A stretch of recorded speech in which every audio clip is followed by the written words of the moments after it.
Oman প্রবাসী কর্মীদের জন্য 2025 সালে বেতন এবং কর্মসংস্থান সংক্রান্ত বেশ কিছু গুরুত্বপূর্ণ আপডেট ও সুখবর রয়েছে। ওমান সরকার তাদের শ্রম আইন এবং বেতন ব্যবস্থায় কিছু ইতিবাচক পরিবর্তন এনেছে, যা প্রবাসীদের জন্য সহায়ক হতে পারে। নিচে বিস্তারিত তুলে ধরা হলো। বেতন সুরক্ষা ব্যবস্থা WPS আরও শক্তিশালীকরণ।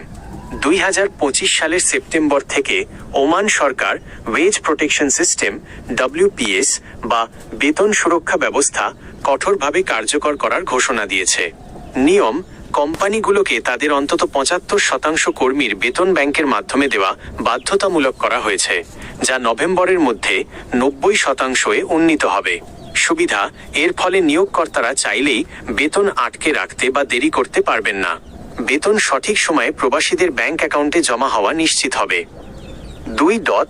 বেতন বা ইনক্রিমেন্ট নিয়ে আপডেট। নতুন শ্রম আইন। ওমানের নতুন শ্রম আইনে প্রবাসী কর্মীদের চাকরি শেষে গ্র্যাচুইটি বা সুবিধা এন্ড অফ সার্ভিস বেনিফিটস বৃদ্ধি করা হয়েছে। এখন থেকে প্রবাসীরা তাদের চাকরির মেয়াদের ভিত্তিতে আগের চেয়ে ভালো আর্থিক সুবিধা পাবেন। দক্ষ কর্মীদের চাহিদা। ওমান সরকার 2025 সালের জন্য 45,000 নতুন কর্মসংস্থানের পরিকল্পনা করেছে। বিশেষ করে টেকনিক্যাল, IT এবং স্বাস্থ্য খাতে দক্ষ প্রবাসীদের জন্য উচ্চ বেতনের সুযোগ বাড়ছে।